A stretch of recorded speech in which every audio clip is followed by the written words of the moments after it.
ఎందుకంటే ఈ 317 జీవో తీసుకొచ్చి ఉద్యోగస్తుల ఉసురు పోసుకుంటున్నాడు ఎవడు?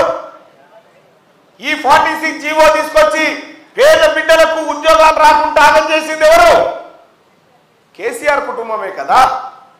మరి ఇన్ని సమస్యలను తయారు చేసి ఇప్పుడేమంటారు?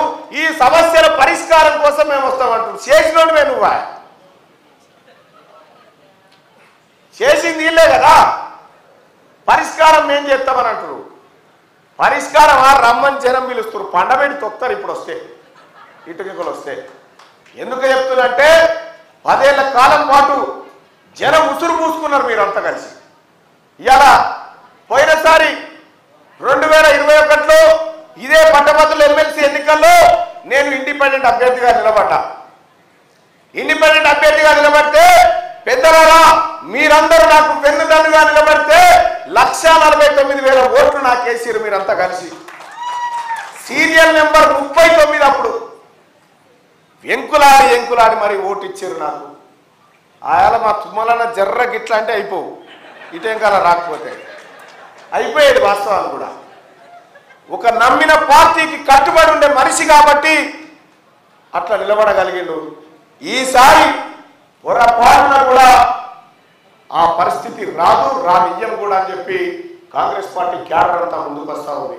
ఏ ఊరికి పోయినా ఏడ మీటింగ్ పెట్టినా ఒకటే మాట, ఏగా అప్పుడు అట్లా అయిపోయి ఇప్పుడు కాస్త అయిపోయింది, ఇక నువ్వు గెలుస్తున్నావు పో మళ్ళా మేమంతా చేస్తున్నాం, ఇక పోయినసారంటే చేయలేకపోయినాం ఈసారి చేయాల్సిందే అనేటువంటి ఒక మాట చెప్తా ఉన్నారు. కానీ ఒక అభ్యర్థిగా నేను ఓటు అభ్యర్థించడం నా బాధ్యత. రేపు పొద్దుగాల తీర్మానం మల్లన్న గెలిస్తే కాంగ్రెస్ పార్టీ ఇచ్చినటువంటి తన మేనిఫెస్టోలో ఏ హామీలైతే ఈ ప్రజలకు ఈ పట్టభద్రులకు ఇచ్చిందో ఆ హామీలన్నింటినీ గౌరవ మంత్రివర్యుల ద్వారా మేమంతా కలిసి అమలు చేసే బాధ్యత తీసుకుంటామని చెప్పి మీ అందరికి తెలియజేస్తా ఉన్నాం. సోదరులారా, ఈ ఉద్యోగస్తులకు వాళ్ళు రిటైర్ అయితే బెనిఫిట్స్ ఇచ్చే పరిస్థితి లేక 3 ఏళ్ళ వాళ్ళ పదవి కాలాన్ని పెంచుకుంటా పోయే వాళ్ళను ఇవాళ ఆగస్టులో ఖాళీలు ఏర్పడతా ఉన్నాయి.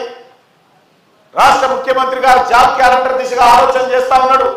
గ్రూప్ 2, గ్రూప్ 3 పోస్టుల పెంపుదల పైన ఆలోచన చేస్తా ఉన్నాడు. డిఎస్సి పెరుగుదల పైన ఆలోచన చేస్తా ఉన్నారు. 2017లో వేసినటువంటి గురుకుల పీఈటీ నోటిఫికేషన్ కు ఇప్పటి వరకు వాళ్ళకి నియామక పత్రాలు రాలేదు. కోరు ముగిసిన వెంటనే వాళ్ళని కొలువుల్లో కూర్చోబెట్టబోతుంది కాంగ్రెస్ పార్టీ రేపు పొద్దుగాలని తెలియజేస్తా ఉన్నాం.